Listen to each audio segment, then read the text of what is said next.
இல்ல அதாவது வந்து ஹரே கிருஷ்ணா. ஹரே கிருஷ்ணா. எல்லாரும் மியூட் பண்ணிக்கோங்கம்மா ப்ளீஸ்.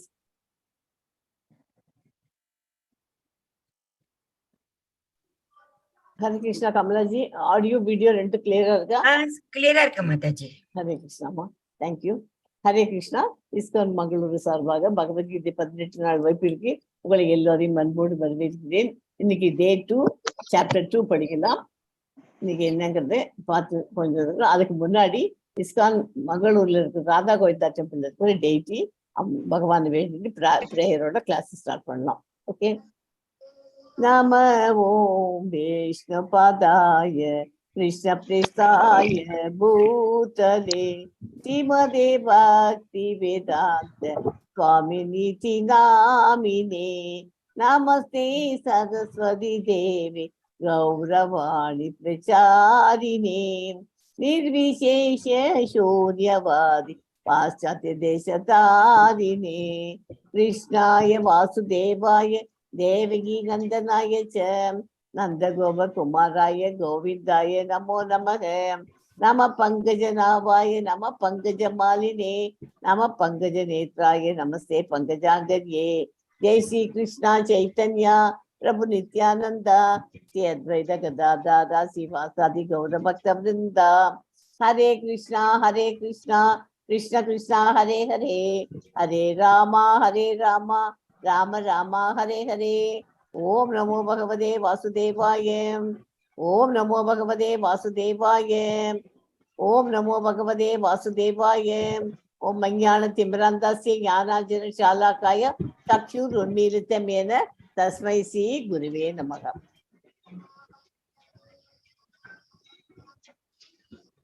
யாரு கமலாஜி பார்த்து கொஞ்சம் மியூட் பண்ணிக்கோங்களேன்.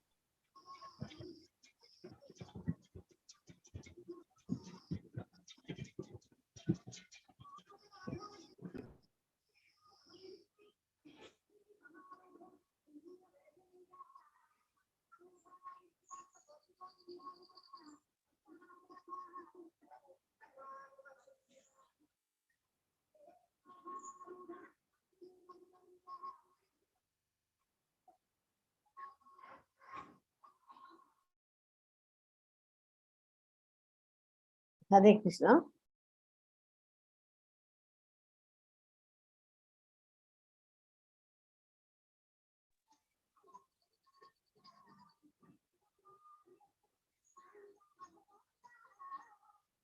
ஹரே கிருஷ்ணா. நேற்றுக்கு Chapter 1ல என்ன ஹரே கிருஷ்ணா எல்லாருக்கும் அன்பான காலை வணக்கங்கள்.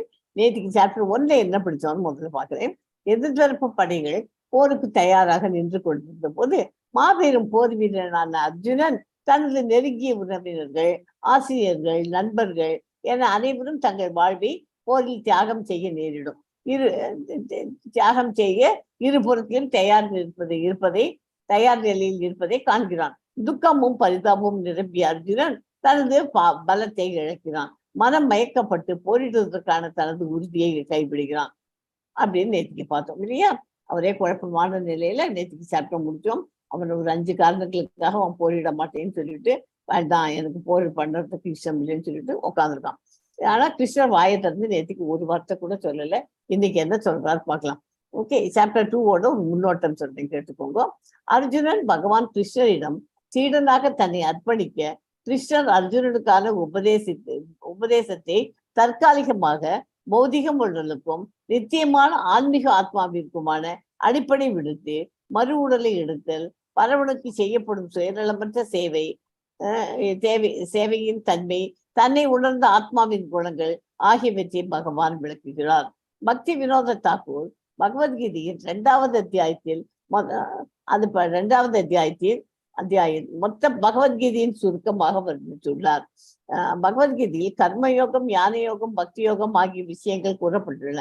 2வது அத்தியாயத்தில் கர்மயோகமும் ஞான யோகமும் தெளிவாக சொல்லப்பட்டுள்ளது. பக்தி யோகத்தை பற்றிய சிறு குறிப்பும் தரப்பட்டுள்ளது. அதனால இந்த சாப்டர் முழு கீதையின் சுருக்கமாகும். பகவான் அனுகிரகம் இருப்பதால் தான் பகவத்கீதையை கற்றுக்கொள்ள முடிகிறது. பகவானிடம் சரணடைய வேண்டும், துன்பங்களில் இருந்து விடுபட முடியும். யாரிடம் சரணடைகிறோம்? முழுமுதற் கடவுளான கிருஷ்ணரிடம் சரணடைகிறோம். சேற்றில் விழுந்தவன் கரையில் உள்ளவர்களிடம் கை நீட்டி உதவி கேட்டுத்தான் ஆக வேண்டும் இல்லையா? நம்ம சேத்துல விழுந்துட்டோம், அதுவும் எஸ்பெஷலி களிமண் சேத்துல விழுந்துட்டோம். அப்போ விழுந்துட்டோம்னா காலை வச்சு ஒரு காலை எடுத்து 100 கால் வச்சா மறுபடியும் அந்த காலை அப்படியே தான் நின்றுட்டு இருப்போம். அப்ப என்ன பண்ணுவோம்? கரையில இருக்கிறவாழ்கிட்ட கையை காமிச்சு கொஞ்சம் தூக்கி விடுங்கப்பா அப்படின்னு கை காமிச்சு கூப்பிடுவோம். அவ கரையில இருந்து நம்மளை காப்பாற்றுவோம். அந்த மாதிரி நம்மலாம் சேத்துல விழுந்த அந்த மனிதனுக்கு ஈக்குவலா தான் இருக்கும். நமக்கு இப்ப கரை சேர்க்கறதுக்கு கிருஷ்ண பகவான் நம்மள கரை சேர்க்கணும். ஓகே, நான் குழந்தை, வாலிபன், அப்பா, அம்மா, தாத்தா, பாட்டி. இந்த மாதிரி இப்ப நான் சொல்ற பாயிண்ட் எல்லாம் முக்கியமா என்னென்ன வரிசையா சொல்றேனோ இதை நோட் பண்ணிக்கோங்க. அதுதான் இந்த சாப்டரோட இது புரிஞ்சாச்சுன்னா உங்களுக்கு பகவத்கீதை புரிஞ்சாச்சுன்னு அர்த்தம். ஓகே, நான் குழந்தை, நான் முதல்ல குழந்தையா இருந்தேன், வாலிபன், அம்மா, அப்பா, தாத்தா, பாட்டி. இது பேரு உடல். இதுக்கு பேரு என்ன? உடல். உடல்ங்கிறது தற்காலிகம்னா டெம்பரரி. உடலானது டெம்பரரி. இந்த உடல் அழியக்கூடியது. ஓகே, ஆனா இந்த உடலுக்குள்ள இருக்கிற ஒரு ஆத்மான்னு ஒண்ணு இருக்கு இல்லையா? இதயத்துல ஒவ்வொருவரோட இதயத்திலும் ஆத்மான்னு ஒண்ணு இருக்கு. அதான் உயிர் இருக்குன்னு சொல்றோம். ஆத்மாங்கிறது அது நிரந்தரம், அழிவில்லாதது. அது அடுத்த உடலுக்கு போகும். இந்த உடலுக்குள்ள ஆத்மா இருக்கு. இந்த உடலோட ஆத்மா சேர்ந்து இருக்கு. நம்மளோட இருக்கிற வரைக்கும் அது இருக்கும். அதுக்கப்புறம் அந்த ஆத்மா பிரிஞ்சு போச்சேதான் மரணம் சம்பவிக்கிறதுன்னு சொல்றோம். அப்ப இந்த உடலை இங்க விட்டுட்டு அந்த ஆத்மா வேறு ஒரு உடலை தேடிக்கொள்ளும். ஓகே, இது நல்லா போகும்போது என்ன பண்ணும்? இந்த உடல்ல இருந்த உணர்வுகளை எல்லாம் சுமந்து செல்லும். இதை மாத்திரம் ஞாபகம் வச்சுக்கோ. இது புரிஞ்சுட்டுன்னா இந்த பேசிக் இந்த கான்செப்ட் புரிஞ்சாச்சுன்னா உங்களுக்கு இந்த சாப்டரும் நல்லா புரிஞ்சது, பகவத்கீதையே புரிஞ்சாச்சுன்னு அர்த்தம். ஓகே, அடுத்த உடலுக்கு போ. ஆத்மா நிரந்தரம், அழிவில்லாது அடுத்த உடலுக்கு போகும். பழைய சட்டையை கடைந்து புதிய சட்டையை போட்டுக்கொள்வது போல பழைய உபயோகமற்ற உடலை நீக்கி புதிய உடல்களை ஆத்மா ஏற்கிறது. இதுல 2.22 ஸ்லோகத்துல அந்த மாதிரி வரும். அதை ஒரு சட்டை வாங்கியிருக்கோம், ஒரு துணி வாங்கியிருக்கோம், அதை போட்டு வச்சு நல்லா இருக்கு போட்டு எல்லாம் அது பழசா போனது என்ன பண்றோம்? அதை தூக்கி போட்டுட்டு வேறொரு சட்டையை போட்டுருவோம். அது மாதிரி இந்த உடல்ல அந்த ஆத்மாவானது நம்ம உடலுக்குள்ள இருக்கு. அந்த உடல்ல இருக்கிறச்சு இந்த உடல் ஒவ்வொரு சிஸ்டமா ஃபெயில் ஆயிடும். ஒரு ஏஜ் ஆனதுக்கு அப்புறமா எப்படி இல்லையா? அப்போ ஆயிட்டு எல்லாமா அது ஃபெயில் ஆகி எல்லாம் ஒரு சிஸ்டமும் ஒர்க் பண்ணாது. அந்த சமயத்துல இதுல உட்காந்து நம்ம என்ன பண்ண போறோம் அப்படின்னு அந்த ஆத்மாவானது என்ன பண்ணும்?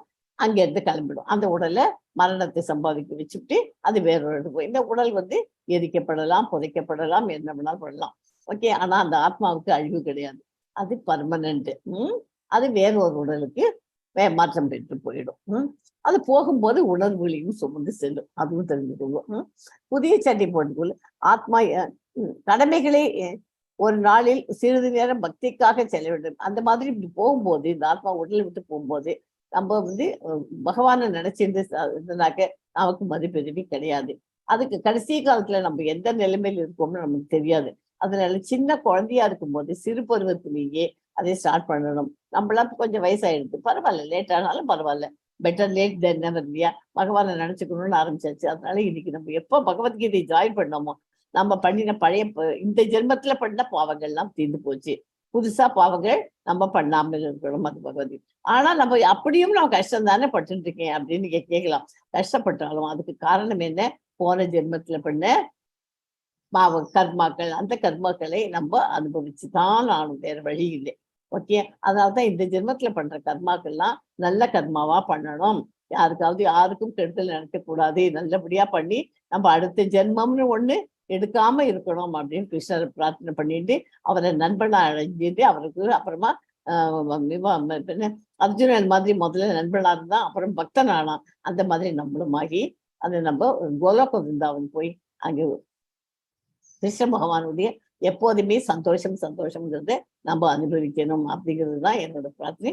பகவத்கீதையிலையும் அதுதான் சொல்லியிருக்கு. ஓகே, அதனால இன்பம் துன்பம் கஷ்டம் நஷ்டம் கோடை குளிர் இத்தனையும் மாறி மாறிதான் இதுல அனுபவிச்சுதான் இருக்கணும். இந்த உலகத்துல இந்த பௌதிக உலகத்தை நம்ம விட்டுட்டு ஆன்மீக உலகம் ஸ்பிரிச்சுவல் வேர்ல்டுல போய் நம்ம கிருஷ்ணனோட சந்தோஷமாக இருக்க வேண்டும். பியூர் டிவோட்டியாவும் ஆகி முதல்ல நண்பனாலும் அப்புறம் ஒரு பக்தனாலும் அப்புறம் பியூர் டிவோட்டி ஆகி கிருஷ்ணனோட நம்ம போய் சேர்ந்துக்கணும். ஓகே, அதாவது இந்த பௌதிக உலகத்துல எல்லாமே நமக்கு சந்தோஷமா தான் இருக்க மாதிரி இருக்கும். ஆனா அது சந்தோஷம் இல்லை. ரசகுல்லா பாயசம் இதெல்லாம் சக்கரை பொங்கல்லாம் பண்ணி சாப்பிட்டுக்கிறோம். அது பண்ணி சாப்பிட்றச்சே என்ன ஆகும்? நமக்கு அப்போ அந்த சமயத்துல ஆஹா ரொம்ப நல்லா இருக்கு அப்படின்னு சொல்லிட்டு உட்காந்து சாப்பிட்டுடுறோம். அதை சாப்பிட்டு முடிச்ச உடனே அன்னைக்கு ஃபுல்லையும் அதை பத்தி பேசுறது, இன்னைக்கு ரொம்ப நல்லா இருந்தது சமையல் அப்படி இப்படின்னு சொல்லி சாப்பிட்டு போலையா. ஆனா நெக்ஸ்ட் டே வந்த உடனே முதல் நாளுக்கு மறந்து போயிடுறோம் இல்லையா. இதுதான் பௌதிக உலகம். ஆனா ஆன்மீக உலகத்துல நம்ம இன்னைக்கு ஜபம் பண்ணினோம்னாலும் சாண்டிங் பண்ணாலும் நாளைக்கு அந்த சாண்டிங்கோட கண்டினியூஷனோட நேற்றுக்கு பண்ணோம் சாண்டிங் அப்படிங்கிறது அந்த நினைவோடையே நம்ம அடுத்த நாளைக்கு பண்ண ஆரம்பிக்கும். கண்டினியூஷன் இருக்கும். ஓகே, அதெல்லாம் நிரந்தரமானது. இதுல வந்த சந்தோஷம் நிரந்தரம் இல்லை. ஓகே, எல்லாரும் சாண்ட் பண்ணிருப்பேன். நேற்றுக்கு 2 ரவுண்டு பண்ணிட்டேலா ஹரே கிருஷ்ணா மகாமந்திரத்தை 16 ரவுண்டு பண்ணுவாள்லாம். Very good, keep it up. இன்னும் ஜாஸ்தி பண்றதுக்கு ட்ரை பண்ணுங்க. பகவானின் பக்தி சேவையில் நம்மை நாம் ஈடுபடுத்தி கொண்டால் நிரந்தர சந்தோஷத்தை அடைய முடியும். மதுசூதனா, அந்த 2.1 ஸ்லோகத்துல மதுசூதனான்னு ஒரு வார்த்தை வரும். அப்படின்னா என்ன? மது என்னும் அரக்கனை அவர் கொன்றவர் இல்லையா, அதனால அவருக்கு பேர் மதுசூதனா என்று சொல். இதுல மதுசூதனா அதே மாதிரி என்னுடைய மனசுல இருக்கிற அறியாமை என்ற குழப்பமான இருக்கிற மது என்கிற அரக்கனுக்கு மாதிரி அதை நீங்க தான் அழிச்சு எனக்கு தெளிவாக்கணும், நான் ஒரே குழப்பமான நிலையில் உள்ளேன் அப்படின்னு அர்ஜுனன் கிருஷ்ணரை பார்த்து கேட்கிறான். ஓகே, நீரில் மூழ்கும் மனிதன் ஆடையை காப்பாற்றுவது அர்த்தமற்றது. அறியாமை கடலில் விழுந்த மனிதனை வெளிப்புற ஆடையை காப்பதால் அவனை காப்பாற்ற முடியாது. ஓகே, அதனால ஒருத்தன் தண்ணிக்குள்ள போட்டுருக்கான். நேற்றுக்கு தான் பார்த்து சட்டையை வாங்கினான். 5000 ருபீஸ் செலவழிச்சு போட்டேன். 5000 ரூபாய் கொடுத்து வாங்கியிருக்கேன், போட்டுட்டு இருக்கான். அவன் போய் நட்டனோட கடல்ல போய் நின்றுட்டு இருக்கான். அப்படின்னு போய் இன்னொருத்தன் ஸ்விம் பண்ணிட்டு போய் அந்த கடலுக்குள்ள போய் அவன் சட்டையை அவுத்துன்னு எடுத்துன்னு வரான். எவ்வளவு அறியாமை! அவன் உயிர் போறது அது முக்கியமா, இந்த பௌதிகத்துக்கு இந்த சட்டைக்கு இம்பார்ட்டன்ட் கொடுக்கணுமா, அது தெரியாத பண்றான். அது மாதிரி நீரில் மூழ்கும் மனிதனின் ஆடையை காப்பாற்றுறது எவ்வளவு அர்த்தமற்றதோ அது போல அறியாமை கடலில் விழுந்த மனிதனை வெளிப்புற ஆடையை காப்பதால் அவனை காப்பாற்ற முடியாது. அதனால நம்ம அறியாமையிலிருந்து நம்ம வெளிவந்துடணும். யார் பகவான் என்று சொல்லப்படுகிறார்? நான் இந்த விதியும் நோட் பண்ணிக்கோங்க. செல்வம், புகழ், பலம், அழகு, அறிவு மற்றும் தியாகம், இந்த 6 இருக்கணும். என்னென்ன? செல்வம், புகழ், பலம், அழகு, அறிவு மற்றும் தியாகம். ஓகே, இவற்றை முழுமையாக உடையவர் தான் பரம புருஷன் பகவான். இந்த உலகில் நிறைய பேர் இருக்கிறார்கள், ஆனால் கிருஷ்ணரிடம் மட்டும்தான் முழுமையான ஐஸ்வர்யங்கள் இருக்கின்றன. பகவான்னா என்ன? இந்த 6 ஐஸ்வர்யங்களும் இருந்தா தான் பகவான். இந்த 6 ஐஸ்வர்யங்களும் உடைய ஒரே பகவான் கிருஷ்ண பகவான். ஓகே, ஆத்மாவினுடைய அளவு ஒரு முடி நுனியில் 10,000 ஒரு பங்காகும். எவ்வளவு? ஒரு டிப் ஆஃப் த ஹேர்ல 1/10,000 தான் அதனோட ஆத்மாவோட அளவு. ஓகே, இந்த சாப்டர்ல அவன் அர்ஜுனன் இரக்கம், இன்பமின்மை, பாவ விளைவுகளால் ஏற்படும் அச்சம், குடும்ப பராமரியம், அழிதல், தீர்மானமின்மை, இதனால அவன் இந்த மாதிரி கேள்வி குழப்பமாகி நின்றுட்டு இருக்கான். அதுக்கு கிருஷ்ண பகவான் இந்த சாப்டர்ல பதில் கொடுக்கிறார் அவனுக்கு. முதல் கேள்வி, இறக்கத்துக்கு என்ன? நாம் உடல் அல்ல அப்படிங்கிறதுக்கு சொல்றாரு. அதனால இறக்கப்படாதப்பா, அதெல்லாம் இறக்கப்படுறதுல அவசியம் இல்லை. ஏன்னாக்க அவள்லாம் செத்து போச்சுன்னா அது உடல் இப்ப டெம்பரரி தான். அதை விட்டுட்டு ஆத்மா எங்கிட்ட தான் வரப்போகுது. அதனால நீ கவலைப்படாது. அந்த ஸ்லோகம் படிக்கிறச்சே புரிஞ்சு போயிடும் உங்களுக்கு. இன்பம் மின்மை, நீ எதுக்காக இன்பம் இல்லை சந்தோஷம் இல்லைங்கிற? இந்த போர்ல நீ ஜெயிச்சேன்னாக்க நீ தான் ராஜாவா இருக்க போற. இந்த போர்ல நீ தோத்து போனேன்னாக்க என்ன ஆகும்? நீயும் என்னோட பக்தன், எங்கிட்ட தான் வருவேன். கிருஷ்ணலோகத்துக்கு தான், கோலோகத்துக்கு தான் என் கூட இருக்க போற. உனக்கு ஒண்ணு சொர்க்கம் என் கூட இருக்கிறதுக்கு கிடைக்க போறது, இல்லைன்னா ராஜ்யத்தை ஆள போற. இதுக்கு ஏன் இன்பம் மின்மை இல்லைன்னு சொல்றேன். பாவ விளைவுகளால் ஏற்படும் அச்சம். பக்தி சேவையில் பாவ விளைவு கிடையாது அப்படின்னு பதில் சொல்றார். குடும்ப பாரம்பரியம் எழுதல் வர்ணாசிர சங்கரத்தை தடுக்க முன்மாதிரியாக இரு அப்படிங்கிறார். தீர்மானம் இன்மை, உறுதியான தீர்மானத்துடன் பகவானுக்கு தொண்டு செய். தீர்மானம் இல்லைன்னு சொல்லாத, உறுதியான தீர்மானத்தோட பகவானுக்கு தொண்டு செய் அப்படிங்கிறார். ஓகே, போரிட்டாதற்கு அர்ஜுனன் கூறும் காரணங்கள் யாரு? 5. யாராவது சொல்ல முடியுமா 5 காரணங்கள்? இரக்கம், இன்பமின்மை, பாவம், குடும்ப பாரம்பரியம், தீர்மானம். ஓகே, இந்த 5 காரணம், இந்த 5 காரணங்களுக்கு பதில் கிடைச்சு.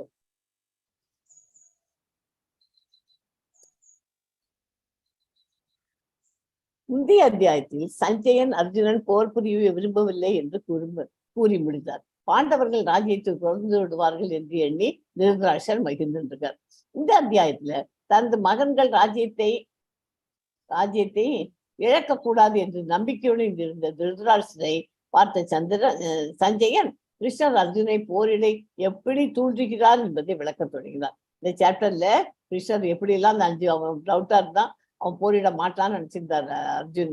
திருதராஷ்டிரர் அவனுக்கு பதில் சொல்லி அவனை தெளிவுபடுத்துறதுக்கு கிருஷ்ண பகவான் முயற்சி பண்றாருங்கிற தூண்டுகிறார் அப்படிங்கிறத சஞ்சயன் திருதராஷ்டிரனுக்கு விளக்கி சொல்றார். ஸோ அர்ஜுனனின் இருமனம், உடல் மற்றும் ஆன்மாவை பற்றிய அறிவு, பரிந்துரைக்கப்பட்ட கடமைகளை நிறைவேற்றணும், நிஷ்காம கர்ம யோகம் அப்படின்னா என்ன அதுவும் தெரிஞ்சுக்கலாம் இப்போ. அப்புறம் விடுதலை அடைந்த ஆத்மாவின் பண்புகள். Okay, yes Kamalaji. Hare Krishna. Mataji. Yes माताजी. ओम श्री परमात्मने नमः. अथ द्वितीयोऽध्यायः सांख्ययोगः. कार्पण्यदोषोपहत स्वभावः पृच्छामि त्वां धर्म सम्मूढचेताः यच्छ्रेयसा निश्चितं ब्रूहि तन्मे शिष्यस्तेहं शारि मां त्वां प्रपन्नम्.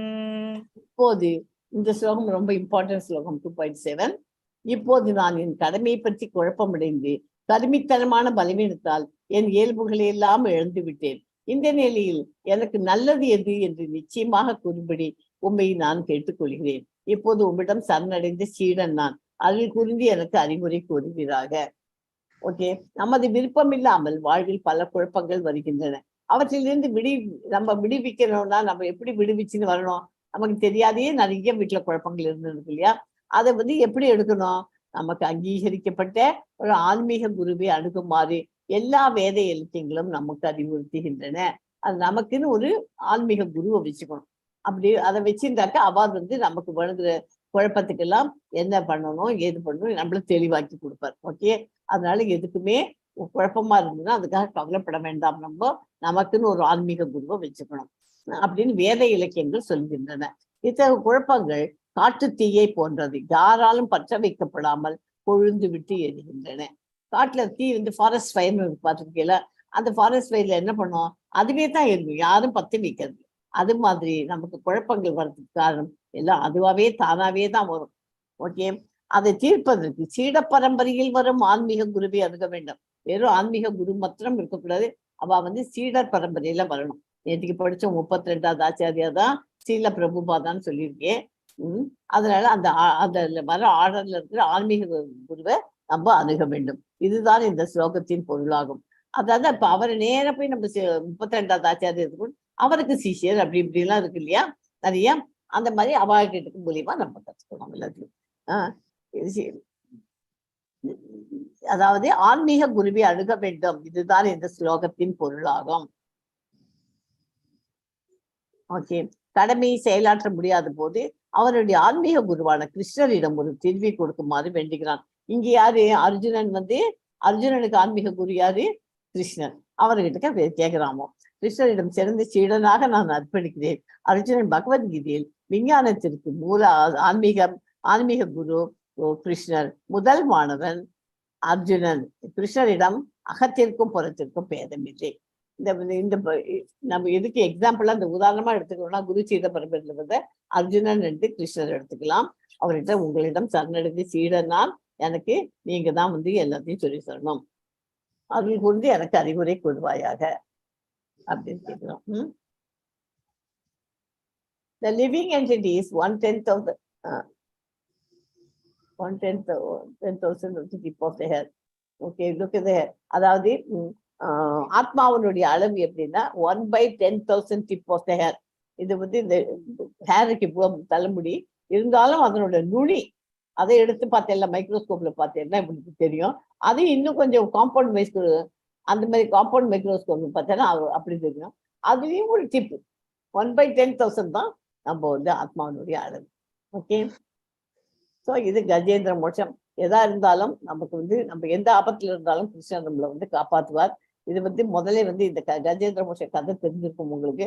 முதல்ல எப்படி அந்த யானையோட காலை பிடிச்சிட்டு உடனே அது என்ன பண்றது, யானை அங்க இருக்கிற ஒரு பூவை லோட்டஸ் ஃப்ளவரை பறிச்சு கிருஷ்ணா பகவானை கூப்பிடுறது.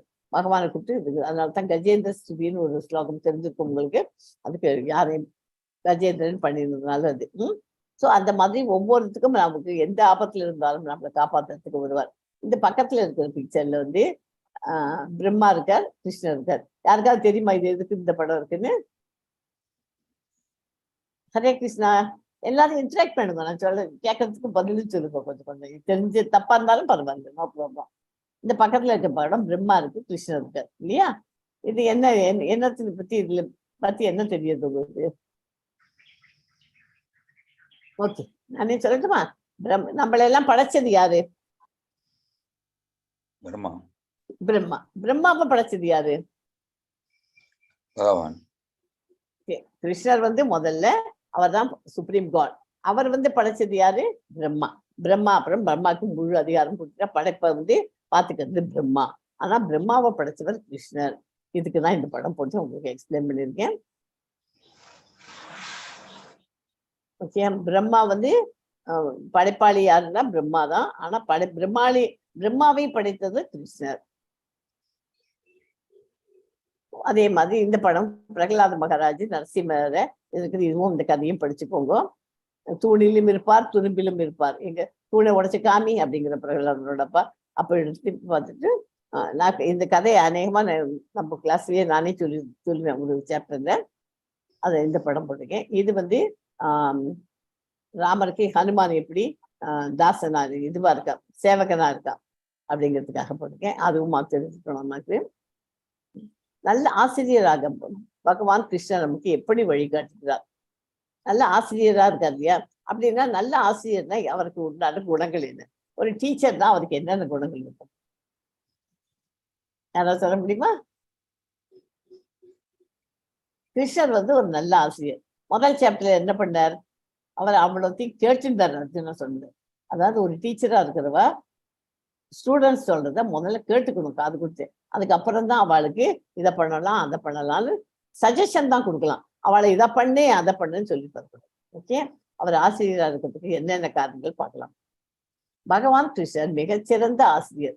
அவர் வந்து முதல்ல அமைதியாக கேட்டார். அர்ஜுனன் தயாராகி சரணடையும் போது கீதை என்னும் ஞானம் கூறப்பட்டது. புன்முறுவல் எப்போதுமே அவர் சிரித்த முகத்தோட தான் கிருஷ்ணர் இருப்பார். அர்ஜுனன்ட்ட கோபம் கிடையாது. நிதானத்துடன் தொடர்ச்சியாக சொல்லி கொடுத்தார். ஆசிரியரா இருக்கலாம், நிதானமாகவும் இருக்கணும், கண்டினியூஸா சொல்லி கொடுக்கணும். உடனடியாக எல்லா வினாக்களுக்கும் சுருக்கமாக பதிலளிக்கிறார்.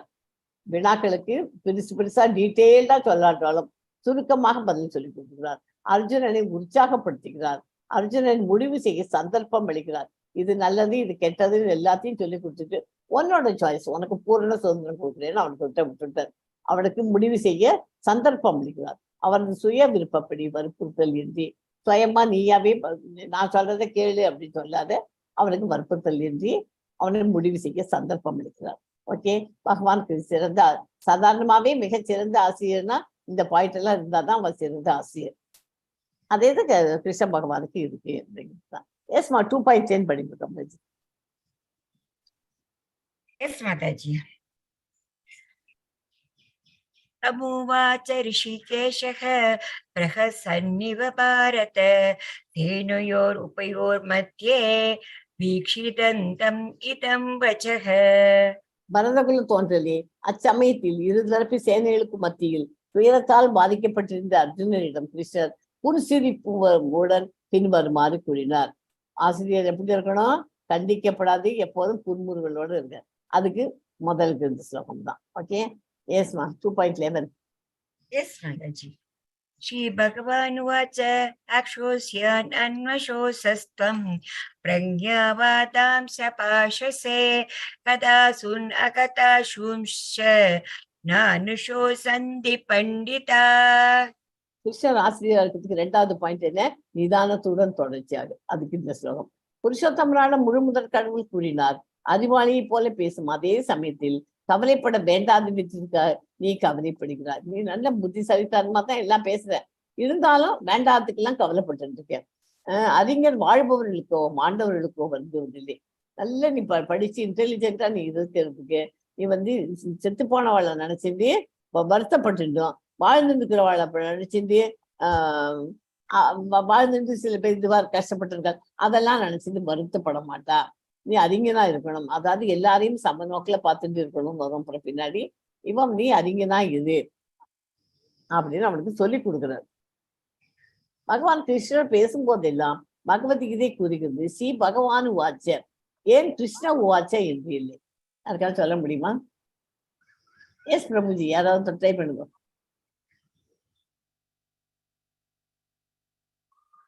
இது முக்கியமான கொஸ்டின், யாருக்கு சொல்றீங்கன்னு பார்க்கலாம்.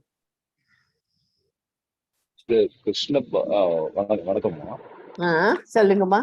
கிருஷ்ண பகவான் பரமாத்மா அப்படின்ற ஒரு உருவ இங்க எல்லாருக்குமே இல்ல, நான் ஸ்டார்டிங்ல ஒரு முன்னோட்டம் சொன்னேன் இல்லையா?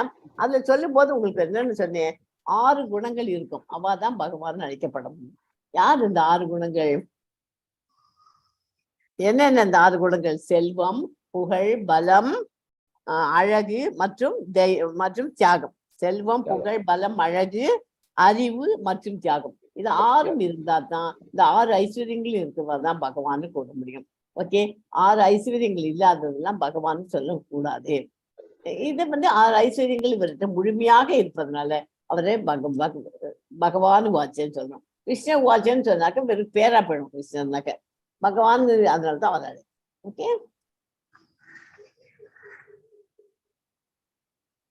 இந்த படத்துல இப்போ நம்ம ஒரு இடத்துல இப்படி வெளியில வாக்கிங் போயிருக்கோம், கலகத்துல இருந்தது. அப்போ போயிட்டு இருக்கச்சு ஒரு இடத்துல காரை நிறுத்தினோம். நிறுத்தி எப்படி இந்த இடத்துல போய் பார்க்கணும். பார்த்தா என்ன தெரியுது? ஒரு குட்டை தண்ணி தேங்கி இருக்கு தெரியுது, ஒரு மலை தெரியுது, அப்புறம் ஒரு ஸ்கை தெரியுது, அங்கே ஒரு தூரத்துல ஒரு மலை தெரியுது. இந்த ஸ்டேஜ்ல தான் நம்ம எல்லாரும் இருக்கோம். ஆன்மீகத்தை, இது ஸ்பிரிச்சுவல் மாத்திரம் இல்லை, ஆன்மீகத்திலயும் நம்ம இந்த லெவல்ல தான் இருக்கோம். அப்படின்னா என்ன அர்த்தம்? ஆன்மீகத்துல நமக்கு இப்பதான் சாண்டிங் பண்ண ஆரம்பிச்சிருக்கோம். பகவானை பத்தி நமக்கு வேற ஒண்ணுமே நமக்கு தெரியாது. இப்பதான் பகவத்கீதை படிச்சிருக்கோம். சில பேர் படிச்சிருக்கலாம், மெஜாரிட்டி இந்த பகவத்கீதை படிக்க வந்துருச்சு, நமக்கு ஒண்ணுமே தெரியாது. இந்த ஸ்டேஜ்ல இருக்கோம். நம்ம இந்த ஸ்டேஜ்ல இருந்து நம்ம அடுத்த ஸ்டேஜுக்கு போகணும்னா என்ன பண்ணணும்? சாண்டிங்க நம்ம ரெகுலரா 16 ரவுண்டு பண்ணி பகவானுக்கிட்ட நம்ம நெருங்கி வரணும். நெருங்கி வந்தாக்க என்னாகும்? இந்த பௌதிகத்துல கம்பேர் பண்ணும்போது அந்த இன்னும் கொஞ்சம் வாக்கிங்க கிட்டக்க போனேன்னா அந்த மரத்துல இருக்குது கிளை தெரியும், அந்த கிளையில இருக்குது கிளி தெரியும், கிளியோட மூக்கு தெரியும் சேகப்பு கலர்ல, அப்புறம் கிளிக்கு இருக்கிற கண்கள் தெரியுது, எல்லாமே தெரியும் நம்ம கிட்டக்க போ. அதனால நம்ம ஆன்மீகத்திலையும் பகவான் கிட்டக்க நெருங்க முதல்ல நண்பனாக்கிக்கணும். பகவானே நண்பனாக்கி பக்தனாகணும், அப்புறம் தூய பக்தனாகணும். ஆகினாக்க நம்ம கோலோக பிருந்தாவன் நிச்சயம் நமக்கு கேரண்டி. ஓகே, அதுக்கெல்லாம் முதல்ல பேசிக்கா என்ன பண்ணணும்? 16 ரவுண்டு சேன் பண்ணணும், சின்சியரா பண்ணணும். ஓகே, காத்தால பண்ணினா விசேஷம். இப்போ ஸ்டார்டிங்ல இருக்கிறதுனால நீங்க எப்போ வேணாலும் பண்ணுங்க. ஓகே, இந்த பிக்சர் கொடுத்துருக்குது எதுக்குன்னா உங்களுக்கு ஆன்மீகத்துக்கும் பௌதிகத்துக்கும் கனெக்ஷன் எப்படிங்கிறத நான் சொல்லி கொடுத்தேன்.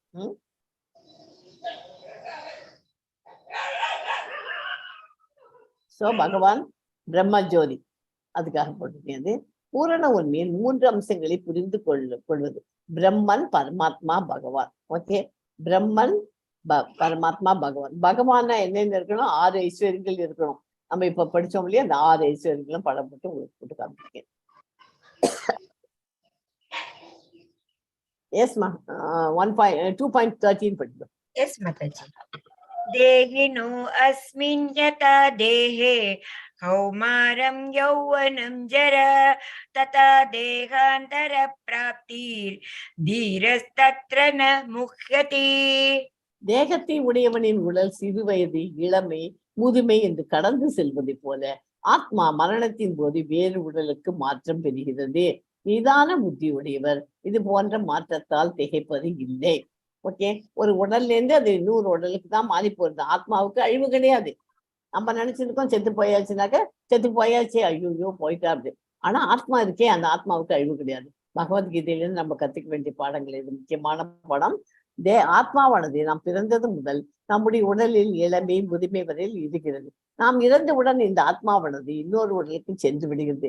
நன்கு அறிந்த இந்த ஆத்மாவானது இந்த மாற்றத்தை கண்டு கலங்குவது இல்லை. ஆத்மா வேறு உடலுக்குள் சென்று விடுகிறது. ஒவ்வொரு உயிர் வாழியும் தனித்தனி ஆத்மா என்பதால் ஒவ்வொருவரும் தனது உடலை ஒவ்வொரு கணமும் மாற்றிக்கொண்டே இருக்கின்றார்கள். சில நேரங்களில் சிறுவனை போலவும் சில நேரங்களில் முதியோரை போலவும் அவன் தோன்றுகிறான். இருப்பினும் ஆத்மா எல்லா மாற்றத்தையும் எந்த மாற்றத்தையும் அடையாமல் அப்படியே இருக்கிறது. அந்த தனி ஆத்மா இறுதியில் மரணத்தின் போது உடலை மாற்றி வேறு உடலுக்கு போகிறது. அர்ஜுனன் தனக்கு பிரியமான துரோணர், பீஷ்மர் போன்றவர்களின் மரணத்திற்காக வருந்த தேவையில்லை. மாறாக வேறு உடலுக்கு புதிய சக்தியுடன் மாறுவது எண்ணி மகிழ வேண்டும். இறந்த பிறகு சூட்சம உடல் ஆத்மா அடுத்த ஸ்தூல உடலுக்கு செல்கிறது. ஸ்தூல சரீரம் நிலம், நீர், நெருப்பு, காற்று, ஆகாயம். ஓகே, அதாவது இந்த ஆத்மா வந்து இந்த ஸ்லோகம் ரொம்ப இம்பார்ட்டன்ட் ஸ்லோகம். ஆத்மா வந்து அழியக்கூடியது அல்ல. அந்த ஒருத்தன் செத்து போயிட்டா அப்படின்னா உடல் தான் இங்க விட்டுட்டு ஆத்மா வந்து இன்னொரு இதுக்குள்ள போறதுங்கிறத தெரிஞ்சுக்கணும்.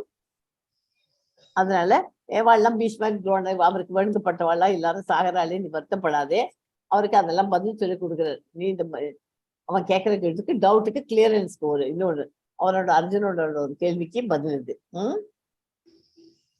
நம்ம வந்து சின்ன வயசுல நம்ம குழந்தையா இருந்தோம். அப்புறமா கொஞ்ச நாளைக்கு ஸ்கூல் கழிச்சு ஸ்கூல் போனோம், காலேஜ் போனோம், அப்புறம் அவங்க படிச்சு முடிச்சோம், கிராஜுவேஷன் ஆகிருந்தோம், அப்புறம் வேலைக்கு போனோம், கல்யாணம் பண்ணிட்டோம், குழந்தை குட்டியாச்சு, அப்புறம் தாத்தா பாட்டி ஆனோம். இப்படி வரிசையா ஒவ்வொரு ஸ்டேஜும்.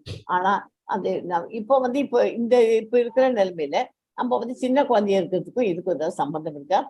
கொஞ்சம் கூட சம்பந்தம் இல்லையே. உடல் தான் மாற்றம் அடைகிறது. உடல் தற்காலிகமானதுங்கிறதுக்கு சின்ன வயசுல இருந்த மாதிரி இப்ப இல்லை. நம்ம என்ன பண்றோம், பழைய போட்டோலாம் எடுத்து பார்த்தீங்களா, நான் இப்படி இருந்திருக்கேன்னு நம்மளை காமிச்சுட்டு இருக்கோம் இல்லையா?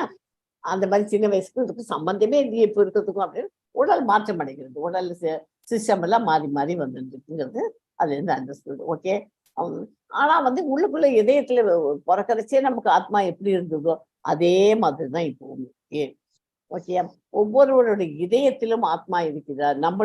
அவங்களுடைய ஆத்மா இருக்கு, கூடவே பரமாத்மாவும் இருக்கிறார். அதையும் ஞாபகம் வச்சுக்கோ. இப்ப வச்சு சொல்லி கொடுத்துறேன், இன்னும் போக போக அதுவும் வரும். ஆத்மாவோட கூட சேர்ந்து யார் இருக்கார்? பரமாத்மா. இப்போ ஒருத்தன் திருடுறச்சு அவன் நினைச்சிருக்கான் யாருமே என்னை பார்க்கல அப்படின்னு, அவனோட ஆத்மா மட்டும்தான் இருக்கு, நான் மட்டும்தான் அப்படின்னு நினைச்சு அவன் திருடுறான். ஆனா யார் பார்த்துட்டு இருக்கா? கூடவே பரமாத்மா அவனுடைய இதயத்திலையும் உட்கார்ந்துருக்கார். எல்லாரோட இதயத்திலும், என்னோட இதயத்திலும் இருக்கார், உங்களோட இதயத்திலும் இருக்கார். ஆத்மாங்கிறது என்னோடைய ஆத்மா எங்கிட்ட தான் இருக்கும், உங்களோட ஆத்மா உங்கள்கிட்ட இருக்கும். ஆனா கூடவே யாருக்கா? இதயத்துல பரமாத்மாவும் இருக்கார். அதை புரிஞ்சுக்கணும். ஓகே, அதனால நம்ம செய்கிற செயல்கள் ஒவ்வொன்றத்தையும் பரமாத்மா கூட இருந்து கவனிக்கிறார். ஆத்மாவுக்கு இன்னொரு பேர் நம்ம சொல்லணும்னா ஜீவாத்மான்னு சொல்லிக்கலாம். ஆத்மா ஜீவாத்மா, பரமாத்மாங்கிறது பகவான், கிருஷ்ண பகவான். ஓகே, அவர் நமக்கு கூடவே இருக்கார். நம்ம பண்ற செயல்கள் ஒவ்வொன்றையும் பார்த்துட்டு தான் இருக்கார். எஸ்மா 2.14 படிங்க. ஓகே மாதாஜி. மாத்ரா ஸ்பர்ஷஸ்து கௌந்தேய சீதோஷ்ண சுக துக்கதாஹ ஆகமாபாயினோ நித்யாத் தாம் ஸ்திதி ஷஸ்வ பாரத. இந்த ஸ்லோகமும் ரொம்ப இம்பார்ட்டன்ட். குந்தியின் மகனே, இன்ப துன்பங்களின் நிலையற்ற தோற்றமும் காலப்போக்கில் ஏற்படும் மறைவும் கோடையும் குளிரும் பருவ காலத்தில் தோன்றி மறைவதை போன்றதாகும். புலன்களின் உணர்வாலேயே அவை எழுகின்றன. எனவே பரத குல தோன்றலே இவற்றால் பாதிக்கப்படாமல் பொறுத்து கொள்ள கற்றுக்கொள். இதனால இன்பம் துன்பங்கள்லாம் வாழ்க்கையில வந்துட்டுதான் இருக்கும், அதெல்லாம் பொறுத்துக்கோ. அதனால பாதிக்கப்படக்கூடாது. ஒருத்தர் வந்து சந்தோஷமா இருந்தா நம்மள ஒரே சந்தோஷமாயிடும். நம்மளே ஒரு நாளைக்கு பார்த்தோம்னா ஒரே ஓவரா சந்தோஷமா இருப்போம், எல்லாம் ஹாப்பி நியூஸ் வீட்டுல. அடுத்த நாள் இன்னைக்கு பார்த்தாலும் ஒரே சேட் நியூஸ், ஒரே சேடா வருத்தப்பட்டு இருக்கோம். இந்த மாதிரி நம்ம மாத்திருக்கோம். ஆனா நிறைய கற்றறிந்த வேதங்கள்லாம் நல்லா படிச்சுவா அவளையெல்லாம் பார்த்தேன்னா எல்லாரையும் எல்லா நாளும் அவர் சமமா தான் இருப்பார். இது சந்தோஷம் வந்தா ஆடமாட்டா, துன்பம் வந்தா அதுக்காக தளர்ந்தும் போக மாட்டா, எல்லாத்தையும் சம நோக்கில் தான் இருப்பார். எல்லாரையும் பார்க்கிறவா எல்லாரையுமே ஒரே சம நோக்கில தான், பூனை நாகி மனுஷன் எல்லாரையுமே அவள்லாம் சம நோக்கில தான் பார்ப்பா. யாரு? வேதங்கள் எல்லாத்தையும் நல்லா கற்று அறிந்து அறிஞர்கள். Okay, so we take care of the body. இந்த சாப்டர் கொஞ்சம் நல்ல இம்பார்ட்டன்ட் சாப்டர். கொஞ்சம் ஒரு 10 நிமிஷம் கூட ஆனாலும் ஆகலாம். நான் முடிஞ்ச வரைக்கும் ட்ரை பண்றேன். இருந்தாலும் வாயில வந்துடுறது கொஞ்சம் டீட்டெயிலா சொல்லணும்னு சொல்லுவேன். அது கொஞ்சம் இன்னைக்கு மட்டும் பொறுத்துக்கோங்க. என்ன இதுல 72 ஸ்லோகாஸ் இருக்கு மொத்தம் total. We take care of the cage of the body. How about the soul? நம்ம உடம்ப நல்லா காத்தால இருந்து குடிச்சு பார்த்து குளிச்சுட்டு சோப்பு போட்டு நல்ல வாசனை சோப்பு போட்டு தேய்ச்சி குளிக்கிறோம், எல்லாம் பண்றோம். எழுந்துட்டு அப்புறமா இதுங்கிறோம். அப்புறம் பசிக்கிறது, சாப்பிட போறோம். அப்ப இந்த குளிக்கிறோம் இல்லையா, அது நம்ம அவுட் சைட்ல குளிக்கிறோம், அகத்தை சுத்தம் பண்றோம். இது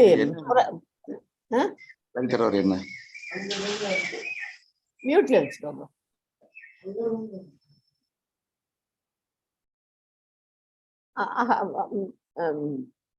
அது பேரு அகத்தை வந்து எப்படி வச்சுக்கிறது சுத்தமாங்கிறது இப்ப பார்க்க போறோம்.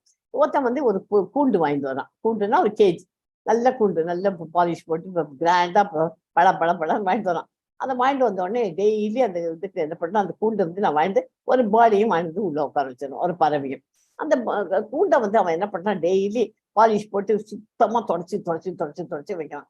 ஆனா உள்ளுக்குள்ள அந்த பேர்டு உட்காந்துருக்கு இல்லையா, அந்த பறவைக்கு சாப்பாடு அன்னைக்கு கொடுக்கணுங்கிறத மறந்துடுவான். அவன் என்ன பண்றான், புறத்துல அந்த இதை மாத்திரம்தான் சுத்தம் பண்ணிட்டு இருக்கான். உள்ளுக்குள்ள உட்காந்துருக்கிற ஒரு ஆத்மா உட்காந்துருக்கு இல்லையா, அதுக்கு சாப்பாடு கொடுக்கணுங்கிறத மறந்து போயிடுறான். அதனால ஒரு ஸ்டேஜில் என்ன ஆகுது, ஒரு மாசம் ஆனதும் அந்த இது பறவை கீழே விழுந்து மடிஞ்சு செத்து போயிடுச்சு. அது மாதிரி நம்ம ஆக விடக்கூடாது. நமக்கு புறத்திலையும் நம்ம சுத்தம் பண்ணிக்கணும், அகத்துல சுத்தம் பண்ணிக்கணும்னா நமக்கு வயிற்ற பசிச்சுன்னா என்ன பண்றோம், போய் சாப்பாடு எடுத்து வச்சுன்னு சாப்பிட்றோம். அது மாதிரி ஆத்மாவுக்கு பசிச்சுன்னா என்ன பண்ணோம், நம்ம சாப்பாடு போடணும். ஆத்மாக்கு என்ன மாதிரி சாப்பாடு போடணும், சாண்டிங் த மகா மந்த்ரா, ஹரே கிருஷ்ணா மகா மந்திரத்தை சொல்றதுதான் ஆத்மாவுக்கு கொடுக்குற நம்ம சாப்பாடு. ஓகே, அதை மறக்காம நம்ம அன்னைக்கு கொடுத்தா ஆத்மா திருப்தியா இருக்கும். நம்ம ஸ்பிரிச்சுவல் லெவல்ல எலிவேட் ஆகி மேல போக முடியும். ஓகே, இந்த பிக்சர் அதுக்கு தான் உங்களுக்கு எக்ஸாம்பிள் கொடுக்கும்.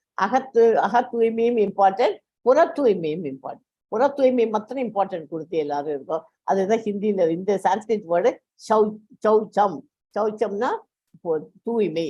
அக தூய்மை, புற தூய்மை ரெண்டும் இம்பார்ட்டன்ட். புற தூய்மை வெளியில உடம்ப சுத்தம் பண்ணுகிறது, டிசீஸ் வராமல் இருக்கிறதுக்காக, வார்ம்ஸ் எல்லாம் பாக்டீரியா அஃபெக்ட் பண்ணாமல் இருக்கணும், நல்லபடியா இருக்கணுங்கிறதுக்காக அதை படிக்கிறோம், ஃபங்கஸ் வராமல் இருக்கணும். அதே மாதிரி அகத்தையும் தூய்மைப்படுத்துகிறோம். ஓகே, அதுக்குதான் இந்த பிக்சர். ஆத்மாவை அழிக்க முடியுமா?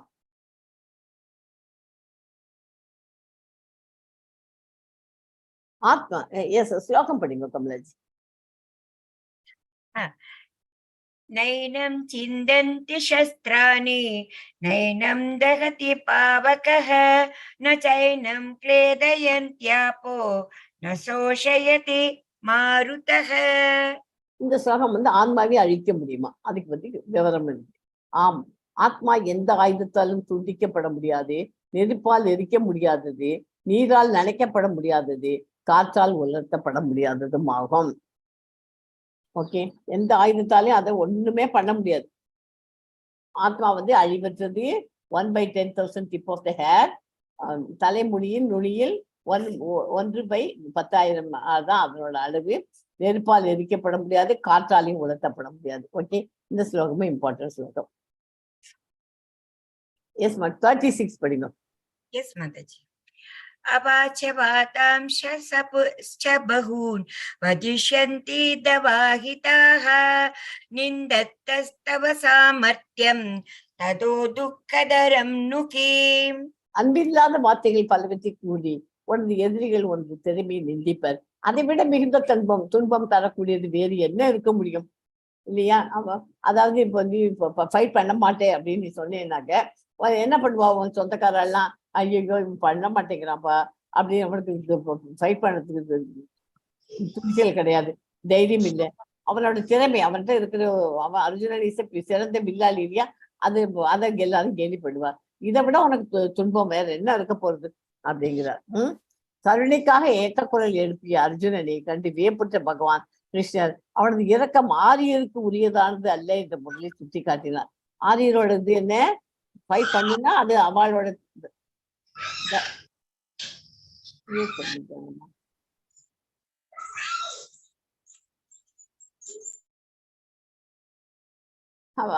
அதை ஆரியருக்கு அவளுக்கு சத்திரியர்களுக்கு அவ வாரியர்ஸ், அவ ஃபைட் பண்றதுதான் அவளுடைய தொழில். அந்த தொழிலை பண்ண மாட்டேங்கிறியே, அதை பண்ணு, ஆரியருக்கு உரியதல் முதலில் சுட்டி காட்டினார். இப்போதும் பல வார்த்தைகளால் அர்ஜுனின் பெயரளவில் இரக்கத்திற்கு எதிராக தமது கூட்டி அவரிடம் அவற்றிடம் அவர் நிரூபித்து இருக்கிறார். ஓகே, அதனால மற்றவெல்லாம் உன்னை இப்படி சொல்லுவா, அதுக்காக நீ ஃபைட் பண்ணணும் அப்படின்னு நமக்கு சொல்லி கொடுக்குறார்.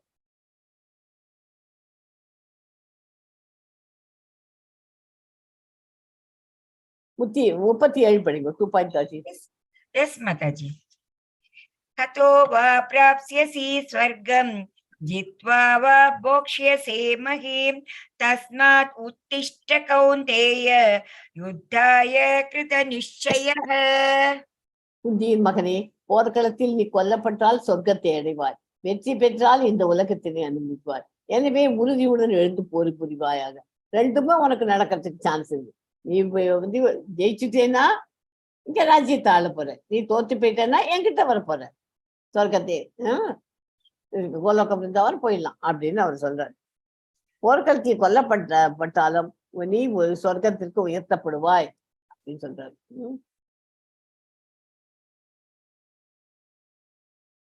இந்த பிக்சர்ல தான் இப்பொழுதுக்கு அர்ஜுனனுக்கு கிருஷ்ணர் வந்து உபதேசம் சொல்லிட்டு இருக்கார். நீ ஜெயிச்சுட்டேனாக்க ராஜ்யத்தை ஆளுவேன், இந்த கீழே பாடம் போட்டுக்கிறது தான். அப்படி இல்லைன்னா எங்கிட்ட வந்து கோலோகம் வந்தவன் வந்தாயிடும், சொர்க்கத்தை அடைவாய் அப்படின்னு சொல்றாரு. ஓகே, எஸ் 2.40 படிங்க. Yes, Mataji. Neha vikramana shosti pratyavayo na vidyate salpam apyasya dharmasya rayate mahato bayat. இந்த முயற்சியில் குறைவோ இழப்போ இல்லை. இவ்வழியில் சிறிது முன்னேற்றமும் மிக பயங்கரமான பயத்திலிருந்து ஒருவனை காக்கும். இந்த போரால் ஒரு நஷ்டமும் இல்லை, சிறிதளவு முன்னேற்றமும் உன்னை பயத்தில் இருந்து காப்பாற்றும். எந்த ஒரு சிறு உதவியும் மிகவும் உயர்ந்தது. அணில் ராமருக்கு கற்களை சுமந்து பாலம் அமைக்க உதவியது போல ஆஞ்சநேயர் லங்கைக்கு சென்று சீதாதேவியிடம் ராமரின் கனையாழியை சேர்த்தது போல கலியுகத்தில் தர்மமானது ஹரே கிருஷ்ணா மகா மந்திரத்தை உச்சரிப்பது. அதுதான். அதனால இதனால எந்த விதமான இதுவும் உனக்கு இழப்பு இல்லை. அதை முன்னேற்றம் பயங்கரமான உபத்துல காப்பாற்றணும்னா ஒண்ணு இந்த கலியுகத்துக்கு ஏற்ற மந்திரத்தை மகா மந்திரத்தை எல்லாரும் சொல்லு அப்படின்னு அவனுக்கு சொல்றாரு. எஸ் 2.41 படிப்போம். व्यवसायात्मिका बुद्धि एके हे कुरु नंदन बहुशाखा ह्यनन्ताश्च बुद्धयो व्यवसायिनाम्. இவ்வழியில் உள்ளோர் தங்களது குறிக்கோளில் திடமான உறுதியுடன் இருப்பார். இவர்கள் லட்சியம் ஒன்றே, குரு வம்சத்தின் செல்வனே, உறுதியற்றவரது அறிவோ பல கிளைகளை கொண்டது. அதாவது நம்ம ஒரு காரியம் செய்யணும்னாக்க அதுல அந்த கான்சென்ட்ரேஷன் இருக்கணும் அந்த ஒர்க்ல, இல்லையா? இங்க பக்கத்துல வந்து எப்படி அந்த இவர் நமக்கு சொல்லித்தர்றாரோ, ஆச்சாரியர் சொல்லித்தர மாதிரி அம்பை எய்யணும் அப்படின்னு எழுதணும். அதுக்கு அவனோட குறி முழுசும் இந்த பறவை கண் பரிசோதனைன்னு ஒண்ணு படிச்சிருப்பாங்க, ஞாபகம் இருக்கா? அந்த மாதிரி இந்த கரெக்டா அவனோட குறி வந்து அந்த பறவையோட கண்ணுல தான் இருக்கு. மற்றவாள்லாம் மற்ற பாண்டவர்களாட்டும் கௌரவர்கள் எல்லாரும் மற்ற மரத்தை பார்த்தா, மரத்துல இருக்க கிளையை பார்த்தா, எல்லாத்தையும் பார்த்தா, பறவையை பார்த்தா. ஆனா இவன் வந்து பறவையை மட்டும் பார்க்கல, பறவைகள் இருக்கிற கண்ணு மட்டும்தான் அவனுக்கு வச்சு. அதாவது அந்த குறிக்கோள்ல புத்திசாலித்தனமா அதையே கான்சென்ட்ரேஷன் பண்ணிடலாம். ஓகே, கிருஷ்ண உணர்வில் இருப்பவன் ஞானத்தை அடிப்படையாக கொண்டு தனது நோக்கத்தில் திடமான உறுதியுடன் உள்ளான். செடிக்கு தண்ணீர் வேறு இருக்கும் இடம் ஊற்றினால் அது இலை, காய்கறி என எல்லாவற்றிற்கும் தானாக நீர் விநியோகம் அடைவது போல கிருஷ்ண உணர்வில் செயல்படுவதன் மூலம் குடும்பம், சமூகம், தேசம், மனித குலம் தனக்கும் ஒருவன் மிக உயர்ந்த சேவையை செய்கிறான். அவன் செயலால் கிருஷ்ணர் திருப்தி அடைகிறார். கிருஷ்ணரால் அங்கீகரிக்கப்பட்ட பிரதிநிதி ஆன்மீக குருவின் மேற்பார்வையில் சீடனுக்கு வழிகாட்டுகிறார். புரிஞ்சுதா? செடிக்கு தண்ணீர் ஊத்தினாக்க எப்படி செடி வளர்ந்து இருங்கிறதோ அது மாதிரி நம்ம பகவான கிருஷ்ண உணர்வுல, கிருஷ்ணா கான்சியஸ்ல நம்ம செயல்பட்டாக்க நமக்கு மாத்திரம் இல்லை, மனித குலம் உயர்ந்த சேவையை செய்ய முடியும். குடும்பத்துக்கு, சமூகத்துக்கு, எல்லாத்துக்கும் உயர்ந்த சேவையை செய்ய முடியும். கிருஷ்ணரால் அங்கீகரிக்கப்பட்ட பிரதிநிதி ஆன்மீக குருவின் மேற்பரவியால் அவர் சீடனுக்கு வழிகாட்டுகிறார். ஆன்மீக குரு. Yes, 46. Yes, Mataji. Yavan artha utpane sarvata samplutodake tavan sarveshu vedeshu brahmanasya vijanatah. சிறு கிணற்றால் பூர்த்தி செய்யப்படும் தேவைகள் அனைத்தும் வெறும் நீர்த்தேக்கத்தால் உடனே பூர்த்தி செய்யப்படும். அது போலவே வேதங்களின் நோக்கங்கள் எல்லாம் அவற்றிற்கு பின்னால் உள்ள நோக்கங்களை அறிந்தவனால் அடைய பெறும். ஓகே, அதாவது ஒரு கிணத்துல தண்ணி இருக்கு, அந்த தண்ணியை எடுத்து அவ என்னென்ன தேவைப்படுமோ அத்தனையும் பண்ண முடியும். அதே மாதிரி நீர் தேக்கம் இருக்கு, ஒரு ஏரி மாதிரி இருக்கு, நீர் தேக்கி வச்சிருக்கோம், அதுல இருந்து அதுவும் யூஸ் பண்ண முடியும். பெரும் நீர் தேக்கத்தால் உடனே பூர்த்தி செய்யப்படும். அது மாதிரி வேதங்கள் இருக்கிறது எல்லாத்தையும் படிச்சாக்க, அது உள்ள நோக்கத்தை நம்ம அறிந்தவனால் மட்டும்தான் அடைய முடியும். ஓகே, எஸ்மா 47 படிங்க. எஸ் மாதாஜி. कर्मण्येवाधिकारस्ते मा फलेषु कदाचन मा कर्मफल हेतुर्भूर् मा ते संगोस्त अकर्मणि. அதாவது இவர் என்ன சொல்றாரு, கிருஷ்ண பகவான் என்ன சொல்றாங்க, ஒவ்வொன்றுத்தையும் கவனிச்சுக்கோங்க. உனக்கு விதிக்கப்பட்ட கடமையை செய்ய மட்டுமே உனக்கு அதிகாரம் உண்டுங்கிறார். உன்னோடைய செயல் என்ன, உனக்கு இப்ப ஃபைட் பண்ண வேண்டியது உன்னுடைய கடமை, அதை செய். ஆனா செயல்களின் பலன்களில் உனக்கு அதிகாரம் இல்லை. நீ அதை செஞ்சுட்டு நான் ஜெயிப்பேனா தோப்பேனா அப்படிங்கிறதுக்கு அந்த பலன்களை போய் நீ திங்க் பண்ண வேண்டியது உனக்கு அவசியம் இல்லை. அதுக்கு உனக்கு அதிகாரம் கிடையாது. உனது செயல்களின் விளைவுகளுக்கு உன்னையே காரணமாக ஒருபோதும் எண்ணாதே. கடமை செய்யாமல் இருக்க ஒருபோதும் பற்றுதல் கொள்ளாதே. கடமை செய்யாம இருக்கணும்னு நினைக்காதே. அவங்களுக்கு விதிக்கப்பட்ட கடமைகளை செய்யுங்கோ, காரணமாக நான் தான் காரணம் என்று எண்ணாதே அப்படின்றார். ஓகே, இங்கு 3 விஷயங்கள் உள்ளன. விதிக்கப்பட்ட கடமைகள், அதாவது தீய செயல்கள் மற்றும் செயலற்ற தன்மை, பௌதிக இருக்கின் குணத்திற்கு தகுந்தாற்போல் செய்யப்படும் செயல்கள் விதிக்கப்பட்ட கடமைகள் எனப்படும். அதிகாரியின் ஒப்புதல் இன்றி செய்யப்படும் செயல்கள் தீய செயல்கள். தனக்கென்று உரிய கடமைகளை செய்யாது இருப்பது செயலற்ற தன்மை. இப்ப அர்ஜுனன் செயலற்ற தன்மையில இருக்கான், அப்படி இருக்கக்கூடாதுங்கிறார் அவர். செயலற்ற தன்மையை செயலற்று இருக்காமல் அது இருக்கணும்னா என்ன பண்ணணும், பலனை எதிர்பார்க்காமல் தனக்குரிய கடமைகளை செய்யுமாறு அர்ஜுனனை பகவான் அறிவுறுத்துகிறார். விதிக்கப்பட்ட கடமைகளை 3 வகையாக பிரிக்கலாம். தினசரி செயல்கள், சத்துவ குணம், பலனை எதிர்பார்க்காமல் கடமையாக செய்யணும். அவசர செயல்கள், பலன்களை தரும் செயல்கள், பந்தப்படுத்துவதற்கு காரணமாகின்றன. விருப்ப செயல்கள், பலனில் பற்றுதல் கொள்ளாமல் செயலாற்ற வேண்டும். பக்தி தொண்டில் இருப்பவர்கள், இந்த பிக்சர்ல இருக்கிறது, இந்த பக்கத்துல இருக்க பிக்சர்ல பக்தி தொண்டுல வீட்டுல டிவோஷனல் கிருஷ்ணா கான்சியஸ் இருக்கிறவங்களுடைய ஃபேமிலியில பார்த்தீங்கன்னா சின்ன சின்ன குழந்தைக்கு கூட வேஷ்டி கட்டுறது எப்படி, ஸ்லோகம் படிக்கிறது எப்படி எல்லாம் சொல்லிக் கொடுப்பா. ஏன்னா அதுக்கு பேரண்ட்ஸ் எல்லாமே கிருஷ்ண உணர்வுல இருக்கிறவா. அந்த மாதிரி பக்தி தொண்டில் இருப்பவர்கள் வீட்டில் குழந்தைகளுக்கும் அதை சொல்லிக் கொடுக்கிறார்கள். ஸ்ரீலா பிரபுபாதா குருகுலம் ஒன்று அப்படி நிறைய அமைச்சிருக்கார். அது சிறு குழந்தைகளுக்கு கிருஷ்ண உணர்வு எப்படிங்கிறத சொல்லி கொடுக்கிறார். எஸ் 55 படிங்க கமலாஜி. எஸ் மாதாஜி. श्री भगवान उवाच प्रजहाति यदा कामान् सर्वान् पार्थ मनोगतान् आत्मन्येवात्मना तुष्टः स्थितप्रज्ञस्तदोच्यते. அதாவது சிதா முனின்னு ஒண்ணு வரும். சித்த அப்படின்னா சிதா முனினாக்க மனம் நிலை பெற்றவர் முனி. முனினா முனிவன். மூவகை துன்பங்களால் பாதிக்கப்படாத மனமுடையவனும் இன்பத்தில் மிக்க மகிழாதவனும் பிற பற்றுதல் பயம் கோபம் வேற்றிலிருந்து விடுபட்டவனுமான ஒருவன் நிலைத்த மனமுடைய முனிவன் என்று அல்லது சிதா சிதா சிதா முனிவன் என்று அழைக்கப்படுகிறார். ஓகே, புருஷோத்தமராகிய முழுமுதற் கடவுள் கூறினார், பக்தனி, எப்போது ஒருவன் தனது மனக்கற்பனையினால் எழும் புலனூர்ச்சிக்கான எல்லா ஆசைகளையும் தொடர்ந்து தூய்மையடைந்த மனதுடன் தன்னில் திருப்தி அடைகிறானோ அப்போது அவன் தெய்வீக உணர்வில் நிலை பெற்றவனாக அறியப்படுகிறான். எஸ்மா 2.55. ஓஹோ, அத படிச்சுட்டேடா. சாரி 62 படிங்க. ध्यायतो विजयान् पुंसः संगस्तेषुपजायते संगा संजायते कामः कामात् क्रोधोऽभिजायते. புலநோக்கு பொருள்களை சிந்திப்பதால் மனிதன் அதன் மேல் பற்றுதலை வளர்த்துக் கொள்கிறான். அந்த பற்றுதலில் இருந்து காமமும் காமத்திலிருந்து கோபமும் தோன்றுகிறது. முதல்ல என்ன ஆகுது? ஆசை வச்சோம், அட்டாச்மெண்ட், ஆசை. பௌதிக உலகத்துல நமக்கு என்ன முதல்ல தப்பு பண்றோம்? ஆசை. எல்லாத்துக்கும் ஆசை.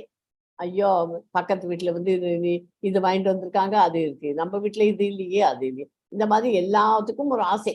வேண்டாத்துக்கெல்லாம் ஆசை. நம்ம கிட்ட இருக்கிறத வச்சு சந்தோஷமா இருக்கணும் அப்படிங்கிறதே கிடையாது. அந்த ஆசை நிறைவேறாத போது என்ன ஆகிறது?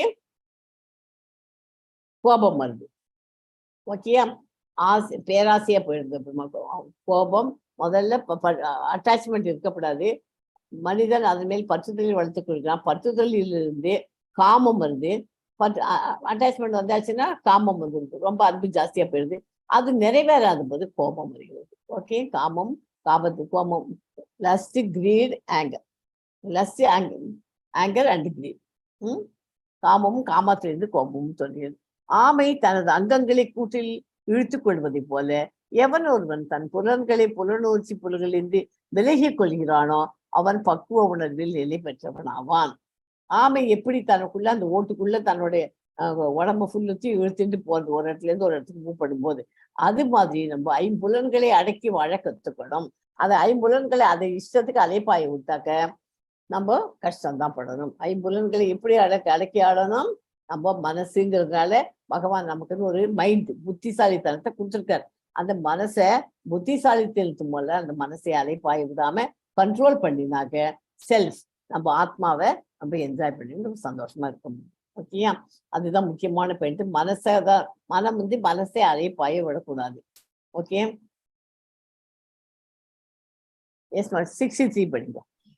क्रोधात् भवति सम्मोहः, सम्मोहात् स्मृति विभ्रमः, स्मृति भ्रंशात् बुद्धिनाशो, बुद्धिनाशात् प्रणश्यति.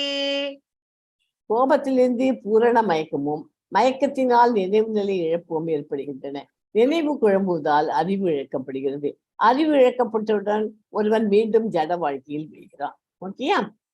அறிவு இழந்தாச்சுன்னா மறுபடியும் இந்த பௌதிக உலகத்துல தான் நம்ம பந்தத்துலதான் ஈடுபட்டிருக்கிறோம். கிருஷ்ண உணர்வில் முழுமையாக நிலை பெற்றிருப்பவன் முனிவர்களது நற்குணங்கள் எல்லாவற்றையும் பெறுகின்றனர். இத்தகைய தெய்வீக நிலை பெறாதவனோ தனது சொந்த மனக்கற்பனையில் சாதிப்பது உறுதி என்பதால் எந்தவித நற்குணங்களும் அவரிடம் இருப்பதற்கு வாய்ப்பில்லை என்று ஸ்ரீமத் பாகவதம் உறுதியாக கூறுகிறது, உறுதிப்படுத்துகிறது. புலன் இச்சைகளை செயற்கையாக துறக்க முடியாது. ஆனால் கிருஷ்ண பக்தியில் ஈடுபட்டால் பெரும் முயற்சிகள் எதுவுமின்றி புலன் இச்சைகள் தானாகவே அடங்கி விடுகின்றன. ஓகே, கிருஷ்ண உணர்வில் இல்லாதவன் புலநோக்கும் பொருள்களை பற்றி சிந்திக்கும் போது பௌதிக ஆசைகளுக்கு உட்படுத்தப்படுகிறான். புலன்களுக்கு ஈடுபாடு அவசியம். எனவே பகவானின் திவ்யமான அன்பு தொண்டில் ஈடுபடுத்தப்படாவிடில் புலன்கள் ஜட தொண்டில் ஈடுபாட்டை தேடுவது நிச்சயம். இந்த ஜட சிக்கலிலிருந்து விடுபெற ஒரே வழி கிருஷ்ண உணர்வை பெறுவதாகும். பகவானின் இளம் பக்தரான ஹரிதாஸ் தாக்கூர் மாயாதேவியின் அவதாரத்தால் தூண்டப்பட்ட போது பகவான் கிருஷ்ணரிடமிருந்து பகவான் கிருஷ்ணரிடம் இருந்த கலப்படமற்ற பக்தியால் அந்த சோதனையில் எளிமையாக வெற்றி பெற்றார்.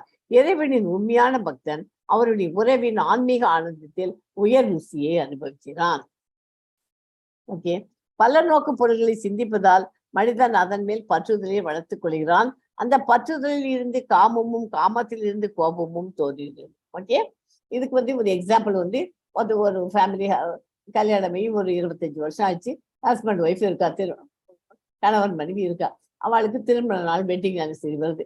அன்னைக்கு வரணும், ஹஸ்பண்ட் இன்னைக்கு வருவான், நமக்கு என்ன கிஃப்ட் வாங்கி தருவோம். அவள் கூகுள் பண்ணி பார்த்துருக்கா, இது வாங்கி தருவாளா, அது வாங்கி தருவாளா. பக்கத்து வீட்டுல அவளுக்கு வயிறு நெக்லஸ் வாங்கி கொடுத்தா, அவளுக்கு பட்டு புடவை வாங்கி கொடுத்தா, நமக்கு என்ன வாங்கி தர போறாரு இன்னைக்கு அப்படின்னு நினைச்சுட்டு உட்காந்துருக்கா. பார்த்தாலே ஒரு ஹஸ்பண்ட் யாரும் சொல்லியிருக்கலாம். அவன் அதுவும் சொல்லாம அப்படியே உட்காந்து யோசனை பண்ணி தன்னோட கனவுலயே உட்காந்துருக்கா. அப்படி பண்ணிருக்கு, ஆசையை வளர்த்துக்கிறான். அதுக்காக எக்ஸாம்பிள் கொடுக்குறேன். அவன் சாயங்காலம் அவன் காத்தாலே 8 மணிக்கு அவனுக்கு ஆஃபீஸ்ல அவனுடைய பாஸ் சீக்கிரமா வரணுன்ட்டு அவன் மீட்டிங்க்கு போயிடுவான். அவன் அங்கேருந்து கிளம்பி அவன் போன உடனே அவன் மீட்டிங்கே கம்ப்ளீட்டா மறந்து ஆஃபீஸ்லயே மூழ்கி போயிடுறான். அவன் ஆஃபீஸை முடிஞ்சுட்டு சாயங்காலம் வரான். அதுக்குள்ளேயும் அவன் வீட்டுல பின்னான்னு கற்பனை பண்ணிட்டு ஒண்ணு சமைக்க முடியல, சாப்பிட முடியல, அப்படியே உட்காந்துருக்க வரப்போற. சாயங்காலம் பிரமாதமா இன்னைக்கு சாயங்காலம் பார்த்து இருக்க போறது அப்படி இப்படின்னு நினைச்சிருக்கேன். அவன் சாயங்காலம் வந்து ஃபோன் பண்ணி இன்னைக்கு எனக்கு கொஞ்சம் அர்ஜென்ட்டாக வேலை நடந்துருக்கு, ராத்திரி நான் 10 மணி ஆகிடும், 10:30 ஆகிடும் அப்படின்னு அவன் ஃபோன் பண்ணி சொல்லிடுறான். உடனே அவன் என்ன பண்ணுற, சரி பரவாயில்ல வரட்டும், எவ்வளோ லேட்டாக இருந்தாலும் பரவாயில்ல, நம்ம வெளியில் போகணும்னு நினச்சோம், அது போக முடியாது, இருந்தாலும் ஏதாவது வாங்கிட்டு வருவார் நம்ம அப்படின்னு நினச்சி ஆசையை வளர்த்துட்டே உட்காந்துட்டான். அவன் அங்கேருந்து வந்த உடனே அப்பாடான்னு வந்துட்டு எனக்கு சாப்பாடு வேண்டாம், ஒன்றும் வேண்டாமா, நான் படுத்துக்கிறேன் அப்படின்ட்டு போய் படுத்துடுறான். அவன் ஏன்னா அவன் காத்தாலேருந்து உழைச்சிருந்துருக்கான், அவனால டயர்டாக போயிடுது. இவன் ஆசையை வளர்த்துட்டு அது நிறைவேறாத போது அவளுக்கு என்ன ஆகுது, கோபம் வந்துடுது. அவன் ஹஸ்பண்ட் மேலே அவளுக்கு ஒரே கோபமாக வருது. இந்த மாதிரி எல்லாத்தையும் எதிர்பார்த்து உட்காந்துருக்கேன், இப்படி வந்துட்டு ஆசையை பேராசை, என்னோட ஆசையெல்லாம் ரொம்ப பேராசை தான், இருந்தாலும் வந்து நான் எதிர்பார்த்தது நடக்கலையே எனக்குன்னு அவன் வருத்தப்பட்டு வருகிறார். அதாவது கணவன் திருமண நாளை மறைக்கிறான், அதனால என்ன ஆகுது, வீழ்ச்சி, புத்தி இழக்கப்படுகிறது, நினைவு குழப்பமடைகிறது, மயக்கம் வருகிறது, கோபம் வருகிறது. இந்த மாதிரி நம்ம நிலைமையை படிக்க கூடாது. ஓகேயா?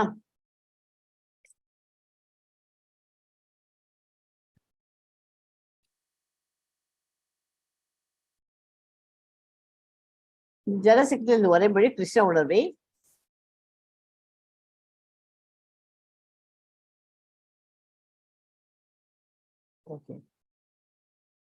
சீல ரூப கோஸ்வாமி பின்வருமாறு வழிகாட்டி இருக்கிறார். கிருஷ்ண உணர்வை விருத்தி செய்தவன் எல்லா பொருட்களையும் இறைவின் சேவையில் உபயோகப்படுத்த முடியும் என்பதை அறிவான். கிருஷ்ண உணர்வை பற்றி அறிவு இல்லாதவர்கள் ஜட பொருட்களை தவிர்ப்பதற்கு செயற்கையாக முயல்கிறார்கள். அதன் விளைவாக பௌதிக பந்தத்திலிருந்து அவர்கள் முக்தி பெற விரும்பினாலும் துறவின் பக்குவ நிலையை அவர்கள் அடைய முடிவதில்லை. ஓகே, ஸோ இந்த சாப்டர் இதோட முடிகிறது. நான் வந்து பேசிக் தான் உங்களுக்கு சொல்லியிருக்கேன், இன்னும் நிறைய இருக்கு, டீட்டெயில் ஸ்டடி பண்ணுங்க. இரக்கம் நாம் உடல் அல்ல, அதனால இறக்கப்படுறதுல அர்த்தம் இல்லைன்னு சொல்லி கொடுத்துட்டார். இன்பமின்மை, ஏன் இன்பம் இல்லைன்னு சொல்றேன், சொர்க்கம் இல்லாத ராஜ்யம் ஆள போற. பாவ விளைவுகளால் ஏற்படும் அச்சம், பக்தி சேவையில் பாவ விளைவு இல்லை. குடும்ப பராமரை மெழுதல் வர்ணாசிரம சங்கத்தை தடுக்க முன்மாதிரியாக இருக்குன்னு சொல்லி கொடுக்கிறார்.